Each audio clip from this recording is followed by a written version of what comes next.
Welcome back to my channel. সবাই কেমন আছো? আশা করছি সবাই খুব ভালো আছো, আমিও ভালো আছি। গুড মর্নিং সবাইকে। তো আজকে ডে 7 ডে চ্যালেঞ্জে আজকে ডে 6। তো আজকে এখন বাজে সকাল 7টা, এখন থেকে পড়া শুরু করলাম। তো প্রথমে টু ডু লিস্টটা বানিয়ে নিলাম, তোমরা সবাই দেখে নিও। আজকে এই বইগুলো রেখেছি পড়াবো, তো জানি না কতটা কমপ্লিট করতে পারবো, তোমরা শেষ অবধি ব্লগটা দেখতে থাকো। তো আজকে প্রথমে ধরলাম ক্লাস 9-এর জীবন ও তার বৈচিত্র্যের চ্যাপ্টার।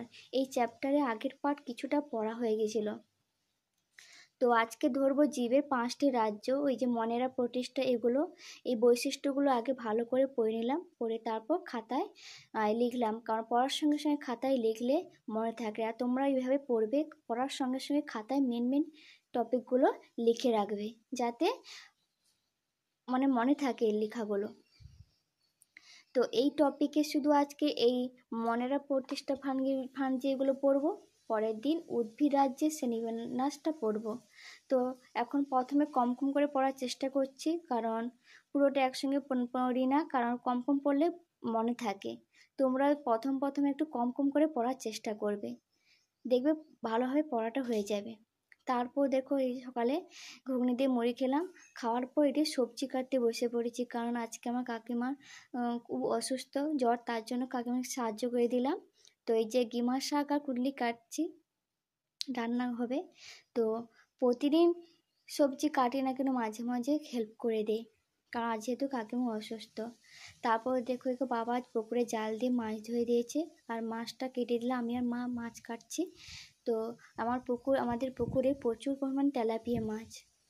কারা তেলাপিয়া মাছ খেতে ভালো লাগে অবশ্যই কমেন্ট করে জানিও। আর এই পুকুরে এত মাছ হয়েছে বলতে পারো, প্রচুর তেলাপিয়া মাছ। যে মাছের কীভাবে কাটবো মাকে বলে দিচ্ছে, কী কতটা পিস করবো। তারপর যে পুকুরে মাছগুলো ধুয়ে নিলাম।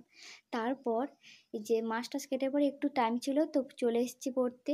তো এখন ধরবো ক্লাস 9-এর এই যে ভৌত বিজ্ঞান, যে পদার্থের গঠন ও ধর্ম, এই টপিকটা খুবই ইম্পর্টেন্ট, এবং এই টপিকটা একটু বুঝতে কঠিন লাগে। তো প্রথমে আমি করেছিলাম ইউটিউব থেকে ক্লাস দেখে নিয়েছিলাম, তো একটুটা বুঝতে পেরেছি। বারবার ধৈর্য ধরে পড়লে ঠিক বুঝতে পারবে। এই টপিকটা খুবই ইম্পর্টেন্ট। এই যে প্রবাহী বা আর্কিমিডিসের নীতি, পৃষ্ঠটান, সান্দ্রতা, এগুলোর প্রত্যেকটা মাত্রা, একক এবং উদাহরণ, এবং উষ্ণতার উপর নির্ভর করে, কাকে নির্ভর করে না, এবং সান্দ্রতা কোন কোন বিষয়ের উপর নির্ভর করে, বা পৃষ্ঠটান, এই বিষয়গুলো খুবই ভালো করে তোমরা দেখে নেবে। আমিও দেখে নিচ্ছি এই পাঠগুলো, কারণ ভৌত বিজ্ঞানে বেশি ম্যাথ আসে যদিও, কিন্তু কোন টপিক কোন বারে আসবে সেটা কেউ বলতে পারবে না। সব টপিক একটু দেখে রাখছি। এই টপিকটা খুবই ইম্পর্টেন্ট, একটা না একটা কোশ্চেন তো পাবেই। আর তোমাদের ভৌত বিজ্ঞানটা কত দূর হলো আমাকে অবশ্যই কমেন্ট করে জানিও। সেই ক্লাস 9-এ দেখো এই টপিকগুলো পড়ে নিলাম। আজকে পড়লাম সান্দ্রতার আগের অবধি, ওটা পৃষ্ঠটান। তারপর দেখো আজকে দাদুর আমার শ্রাদ্ধ, কারণ 2-3 বছর আগে দাদু মারা গেছিল। এই অষ্টমীর দিন আমার দাদুর শ্রাদ্ধ দেওয়া হয়। তারপর এই যে সন্ধ্যার সময় টিফিন সাজিয়েছিলাম, কারণ আজকে আমার বাড়িতে কিছু আত্মীয় এসেছিলো। তারপর ম্যাথটা ধরলাম, এই যে সময় দূরত্ব, ইউটিউব ক্লাস থেকে এই সময় দূরত্ব টপিকটা আজকে ধরলাম। এটা ইউটিউব ক্লাস থেকে করলাম। এগুলো ইউটিউব ক্লাসে কী বলতো, আগে শর্ট টাইপের পয়েন্ট করাচ্ছে, এগুলো একটু বুঝতে একটু কঠিন লাগছে। এগুলো আগে শর্ট টাইপ করার আগে সময় দূরটাকে ভালো করে আগে জানতে হবে, তারপর এরা শর্ট টাইপ ধরলে ঠিক মনে থাকবে। আগে ভেবেছি ইউটিউব ক্লাস থেকে করব, তারপর সুবীর দাসের বই থেকে সময় দূরত্ব করে ম্যাথটা প্র্যাকটিস করব, তাহলে পারবো করতে। কারণ চাউমিন খেতে খুব ভালোবাসি, আর বাজার থেকে চাউমিন নিয়ে চলে এসেছি বাড়িতে সবার জন্য। তারপর সন্ধ্যা দিয়ে আবার পড়তে বসলাম। তারপর এখন পড়ব ক্লাস 10-এর চলতরিৎ। এই চলতরিৎটা খুবই ইম্পর্টেন্ট আর একটু কঠিন লাগে। আগে ইউটিউব ক্লাস 1-2 বার দেখে নিয়েছি, তারপর চলতরিৎটা পড়ছি। আজকে পড়লাম ওহমের সূত্র। ওহমের সূত্র থেকে আগেরবার একটা কোশ্চেন এসেছিল, IV লেখচিত্র মূলবিন্দুগামী সরলরেখা কি না, এটা কিন্তু সরলরেখা যেটা যে হ্যাঁ এই কোশ্চেনটা এসেছিলো। এই চরাতরির কোশ্চেনগুলো খুবই ইম্পর্টেন্ট, কিন্তু প্রতি বছর কোশ্চেন আসে না, প্রায় 2-3 বছর তো আসেনি, কিন্তু 24 সালে চরাতরি থেকে কোশ্চেন এসেছিলো। আর আমরা কিন্তু চলিত কিন্তু পড়ে যাইনি, কারণ 2 বছর যেহেতু পড়েনি, কিন্তু ওটা সেই 24 সালেই পড়ে গেল। এই যে ওহমের সূত্রগুলো ভালো করে পড়লাম, এর রোধ ওর এই যে তড়িৎ প্রবাহের তাপীয় ফলে আগে অবধি আজকে পড়লাম। আজকে শুধু ওহমের সূত্রটা পড়লাম, আর পড়ার সঙ্গে সঙ্গে খাতায় লিখেও নিলাম মেন টপিকগুলো, যাতে কিছুদিন পড়া মনে থাকে। তোমরাও চেষ্টা করবে পড়ার সঙ্গে সঙ্গে খাতায় লেখার। তারপর এই যে জীবনবিজ্ঞান ধরলাম ক্লাস 10-এর স্নায়ুতন্ত্র থেকে। আগে থিওরি পার্টটা পড়া হয়ে গেছিলো, আর আজকে ধরলাম এমসিকিউগুলো, কারণ এতদিন আমি এমসিকিউ সলিউশন বই পড়িনি।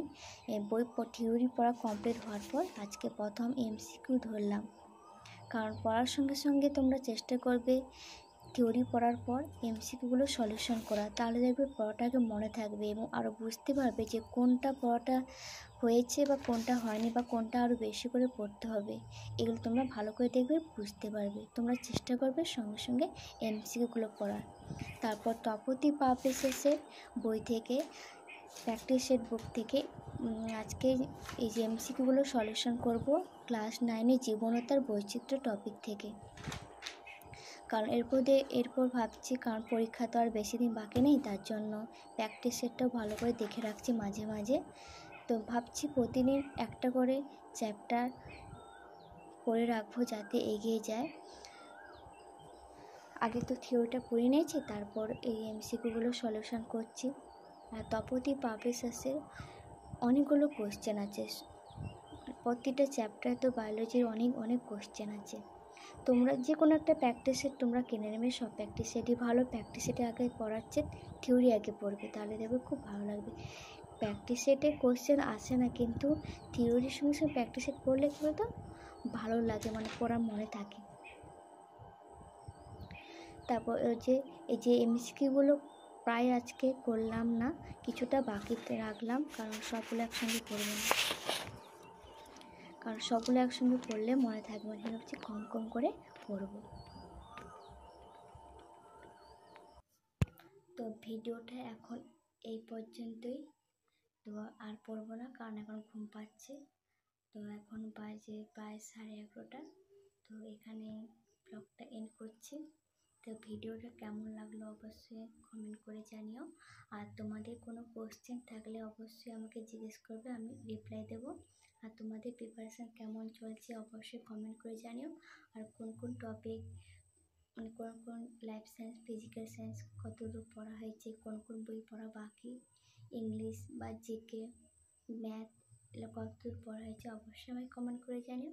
আর যারা চ্যানেলটিকে সাবস্ক্রাইব করনি, প্লিজ চ্যানেলটিকে সাবস্ক্রাইব করে দিও। আর ভিডিওটি ভালো লাগলে লাইক করো এবং কমেন্ট করো, আর চ্যানেলটিকে সাবস্ক্রাইব করে দিও। যারা এখনও চ্যানেলটিকে সাবস্ক্রাইব করনি, প্লিজ চ্যানেলটিকে সাবস্ক্রাইব করে দিও। তো দেখা হচ্ছে নেক্সট স্টাডি ব্লগের সঙ্গে। আজকে স্টাডি ব্লগটা কেমন লাগলো প্লিজ কমেন্ট করে জানিও। ধন্যবাদ সবাইকে।